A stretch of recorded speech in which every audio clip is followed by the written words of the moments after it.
Lake Mead rests among the stark cliffs and sun-scorched mountains of the American Southwest like an ancient inland sea carved into stone. Its blue waters stretch across the border of Nevada and Arizona, filling canyons that once stood dry beneath desert skies. From the air, the reservoir appears immense, a vast, shimmering expanse winding through rugged landscapes that seem untouched by time.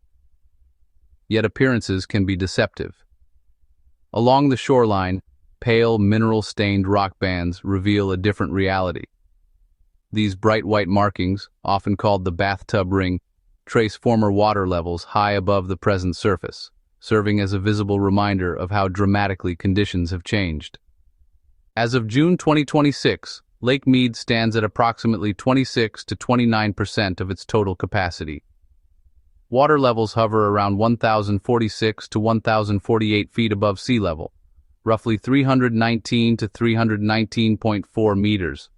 The reservoir contains about 7.5 million acre-feet of water, or approximately 9.25 billion cubic meters. While those figures remain above the historic lows reached during the crisis years of 2022, they remain alarmingly distant from the reservoir's full pool elevation of 1,229 feet, or about 374.6 meters above sea level.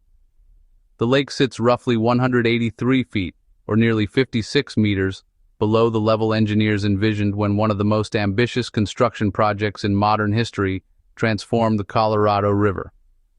Far downstream, Hoover Dam rises from Black Canyon like a monument built by giants. Standing 726 feet tall, or approximately 221 meters, the structure remains one of humanity's most recognizable engineering achievements. Massive concrete walls arch between canyon cliffs, holding back the waters of Lake Mead and regulating the flow of the Colorado River across vast stretches of the American West. For generations, the dam has provided water, hydroelectric power, flood control, and economic stability to millions of people. Yet a growing challenge now confronts this legendary structure. The water crisis gripping the Colorado River Basin has deepened over decades, shaped by prolonged drought, rising temperatures, increasing demand, and shifting climate patterns.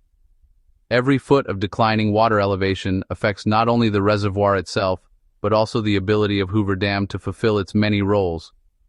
Morning light often paints Lake Mead in brilliant shades of gold and blue. Boaters crossing its surface may still encounter seemingly endless water extending toward distant canyon walls. Marinas remain active. Recreational visitors continue to arrive. To the casual observer, the reservoir can appear healthy. The numbers, however, reveal a more troubling picture. At full capacity, Lake Mead can store roughly 28.9 million acre-feet of water, equivalent to nearly 35.6 billion cubic meters. Holding only about 1/4 of that volume means a tremendous amount of storage has disappeared from the system. The difference represents years of water supply for cities, farms, industries, and ecosystems that depend on the Colorado River. Understanding the significance of this decline requires a journey through both geography and history. The Colorado River originates high within the Rocky Mountains, gathering snowmelt from peaks and valleys before flowing through some of North America's most spectacular landscapes. Along its course, the river carves deep canyons, nourishes desert ecosystems, and supplies water to major metropolitan regions. For thousands of years, seasonal snowpack acted as a natural reservoir. Winter storms deposited snow across mountain ranges, storing water until spring, and summer warmth gradually released it downstream. Modern water management systems were built around assumptions derived from 20th century river flows, many of which occurred during unusually wet periods. Engineers and policymakers believed they understood the river's potential. Massive infrastructure projects emerged to tame its seasonal extremes. Dams, canals, aqueducts, and reservoirs transformed the Southwest, supporting agricultural expansion and urban growth on a scale previously unimaginable. Hoover Dam became the crown jewel of that transformation. Construction began during the Great Depression, providing employment for thousands of workers at a time when economic hardship gripped the nation. Men labored under brutal desert temperatures that frequently exceeded 110 degrees Fahrenheit, or more than 43 degrees Celsius. They blasted tunnels through canyon walls, poured enormous volumes of concrete, and erected machinery unlike anything previously attempted. When completed, the dam symbolized confidence in engineering and human ingenuity. Lake Mead formed behind it, creating the largest reservoir in the United States by capacity. The vast water storage offered a buffer against drought and uncertainty. Communities downstream gained protection from floods. Farms received dependable irrigation supplies. Cities acquired water essential for growth. Generations came to view Lake Mead as permanent. Nature, however, operates according to rules far older than any reservoir. The Colorado River Basin has experienced periods of drought throughout its history. Tree ring records extending back centuries reveal episodes lasting decades, far exceeding the duration of many modern dry spells. Ancient societies that once inhabited portions of the Southwest endured environmental shifts that altered settlement patterns and resource availability. Modern climate science suggests the region is now experiencing conditions amplified by rising temperatures. Warmer air increases evaporation from soils, rivers, and reservoirs. Snowpack often melts earlier in the season, changing runoff timing. Some precipitation that once fell as snow increasingly arrives as rain, reducing natural storage within mountain snowfields. Lake Mead sits directly at the intersection of these forces. Every year, water enters the reservoir from upstream sources, including releases from Lake Powell. At the same time, water exits through Hoover Dam to satisfy legal obligations and downstream demand. Evaporation removes additional volumes. Under ideal circumstances, inflows balance or exceed losses. Recent decades have repeatedly failed to achieve that balance. The result has been a gradual but persistent decline, punctuated by occasional temporary recoveries during unusually wet years. Satellite imagery offers one of the most dramatic perspectives on this transformation. Comparing images across decades reveals shorelines retreating into former coves and side canyons. Islands emerge where water once flowed freely overhead. Boat ramps require extensions. Marinas relocate to follow the receding shoreline. The reservoir's famous bathtub ring has become one of the most recognizable visual symbols of water scarcity in North America. In some areas, the exposed mineral band towers more than 100 feet high, or approximately 30 meters. It marks the difference between historic water levels and present conditions. Tourists often stand at viewpoints overlooking the lake, astonished by the sheer vertical distance separating the ring from the current surface. Each foot of elevation lost carries practical consequences. Hydroelectric generation depends on hydraulic head. The vertical distance water falls through turbines. Greater elevation differences produce greater energy potential. As reservoir levels decline, available pressure decreases, reducing generation efficiency. Hoover Dam's power plant contains 17 main turbines. Together, they have historically produced electricity for millions of customers across Nevada, Arizona, and California. The facility remains an important component of regional energy infrastructure. Lower water levels do not immediately halt power production. Turbines continue operating across a range of elevations. However, reduced reservoir levels limit generating capacity. Less hydraulic pressure means less electricity can be produced from the same volume of water. Energy planners closely monitor these trends because hydroelectric power offers unique advantages. It can respond rapidly to fluctuations in demand and complements renewable sources such as solar and wind. Any reduction in Hoover Dam's generating capability affects broader energy management strategies. Water supply concerns extend even further. The Colorado River supports approximately 40 million people across multiple states and parts of Mexico. Major cities including Las Vegas, Phoenix, Los Angeles, and San Diego depend directly or indirectly upon river allocations. Agriculture consumes a substantial share of Colorado River water. Vast farming regions produce vegetables, fruits, forage crops, and other commodities distributed across North America. Irrigation systems transform arid landscapes into productive agricultural zones. When reservoir levels decline, difficult questions emerge regarding allocation priorities. Water managers have increasingly implemented conservation measures, negotiated reductions, and revised operational guidelines. States throughout the basin have engaged in complex discussions aimed at preventing more severe shortages. The challenge resembles balancing a budget where expenses repeatedly exceed income. Short-term weather events occasionally offer relief. Heavy winter snowfall in the Rocky Mountains can increase runoff and temporarily stabilize reservoir levels. Wet years generate optimism and provide breathing room, yet long-term trends continue pointing toward a system under stress. Lake Mead's current elevation near 1,046 feet remains substantially above the crisis thresholds that generated widespread alarm earlier in the decade.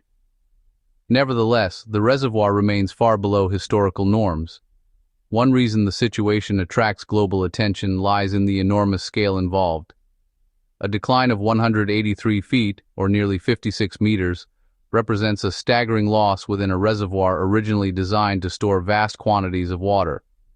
Few water bodies on Earth illustrate the relationship between climate, infrastructure, and human demand as visibly as Lake Mead. The exposed landscape tells its own remarkable tale. As water retreated during recent years, long submerged features emerged from the depths. Former settlements, geological formations, and artifacts hidden beneath the reservoir for decades reappeared. Archaeologists and historians gained opportunities to examine locations inaccessible for generations. Nature also responded. Certain fish habitats shifted as shorelines changed. Wildlife adapted to new conditions around newly exposed terrain. Vegetation colonized areas once submerged. Ecological transformations unfolded alongside human concerns. Desert environments often appear resilient, yet they remain deeply connected to water availability. Even modest changes in hydrology can influence plant communities, animal migration patterns, and ecosystem stability. Summer heat compounds the challenge. The Mojave Desert ranks among North America's hottest regions. Air temperatures frequently exceed 100 degrees Fahrenheit, or approximately 38 degrees Celsius. Intense sunshine and dry air drive substantial evaporation from Lake Mead's surface. Each year, evaporation removes significant quantities of water that cannot be recovered. Rising temperatures increase those losses, creating another pressure point within an already strained system. Scientists examining future scenarios often emphasize that the Colorado River Basin faces a combination of factors rather than a single cause. Reduced runoff, higher evaporation, population growth, agricultural demand, legal allocation frameworks, and climate warming interact in complex ways. Addressing one factor alone cannot fully resolve the challenge. Engineers, hydrologists, policymakers, tribal nations, farmers, environmental groups, and urban water agencies all play roles in shaping the future of the basin. Negotiations surrounding water management have become increasingly important as existing agreements approach revision. Many experts argue that adaptation rather than restoration to 20th century conditions may define the coming decades. The river system supporting modern development was planned using assumptions that may no longer reflect current realities. Water managers increasingly explore conservation technologies, efficiency improvements, recycling programs, groundwater management strategies, and revised allocation structures. Cities have already demonstrated significant progress in some areas. Las Vegas provides a striking example. Despite population growth, aggressive conservation efforts have reduced per capita water consumption.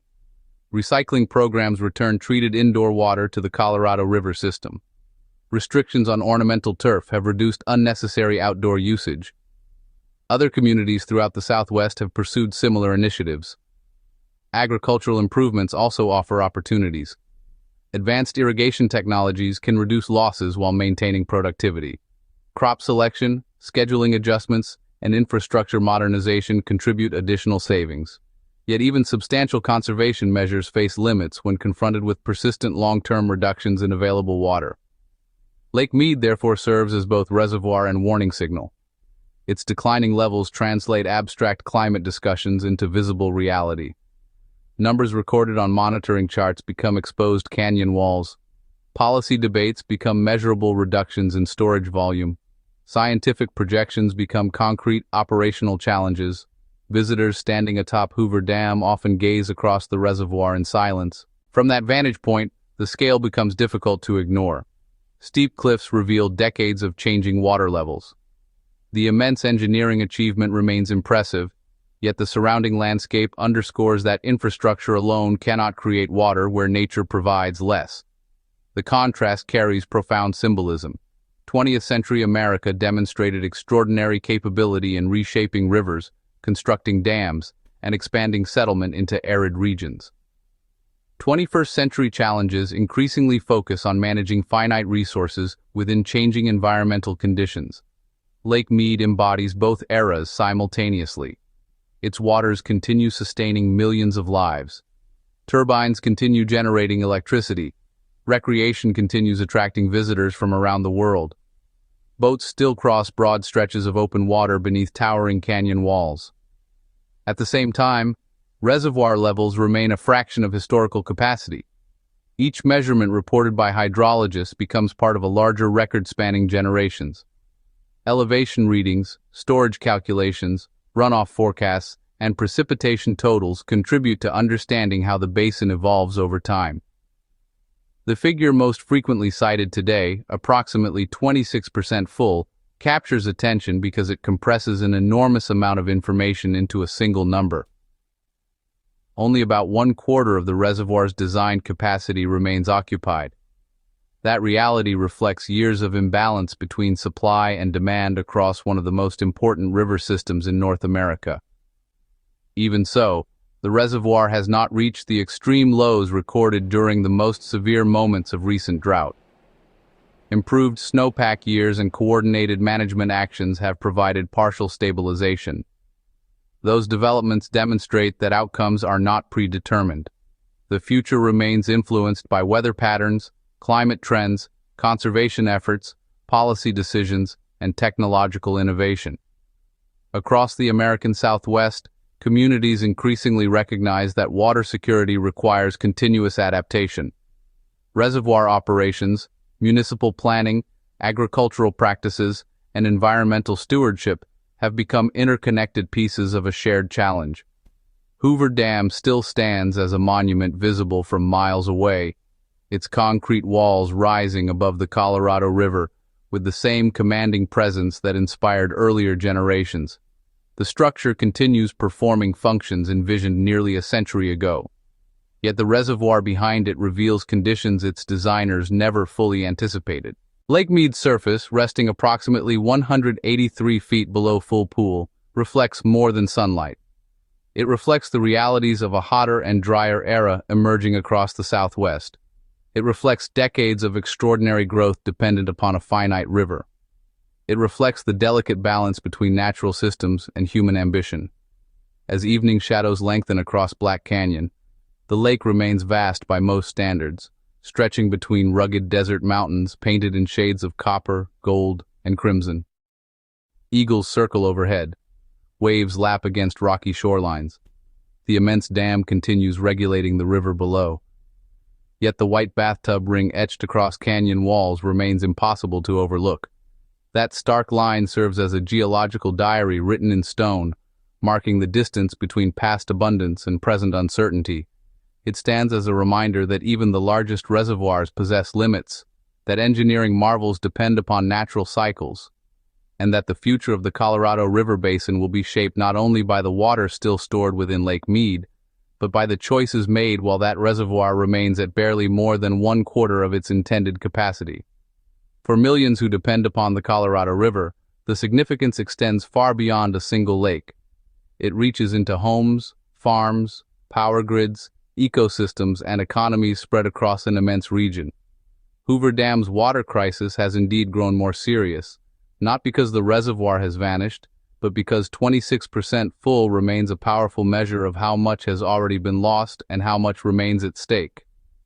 Far upstream from Hoover Dam, another giant reservoir plays a crucial role in determining Lake Mead's future. Lake Powell, held back by Glen Canyon Dam, acts as the upper basin's primary storage reservoir.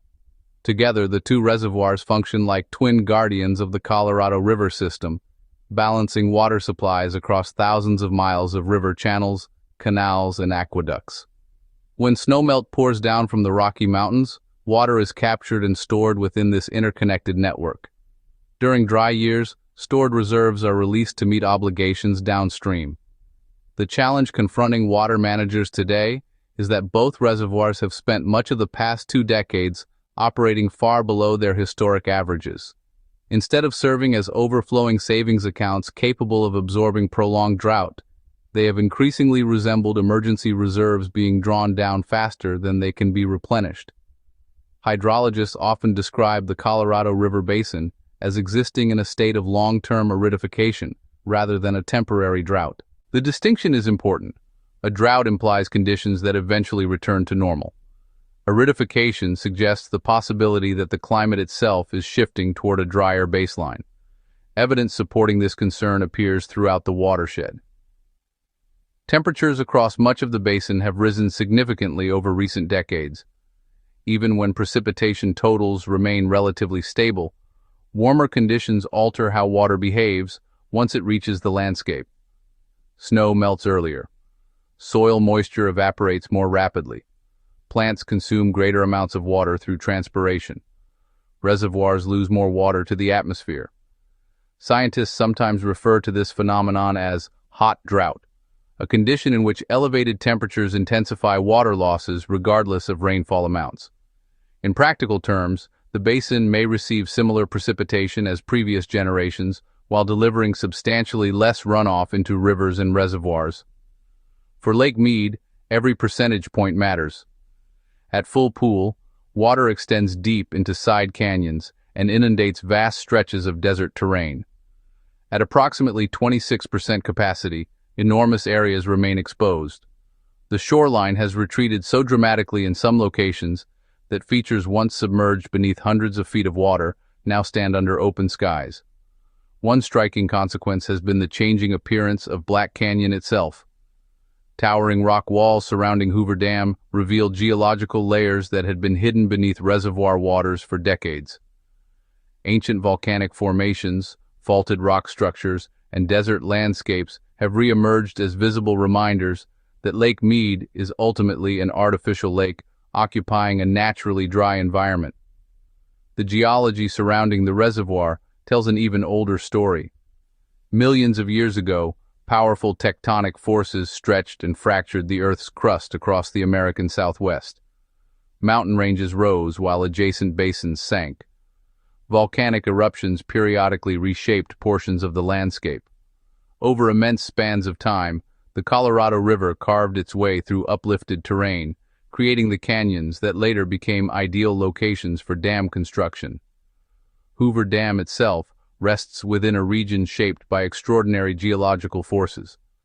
The canyon walls anchoring the massive concrete structure consist largely of ancient volcanic rocks capable of supporting enormous weight. Engineers selected the site precisely because of this geological stability.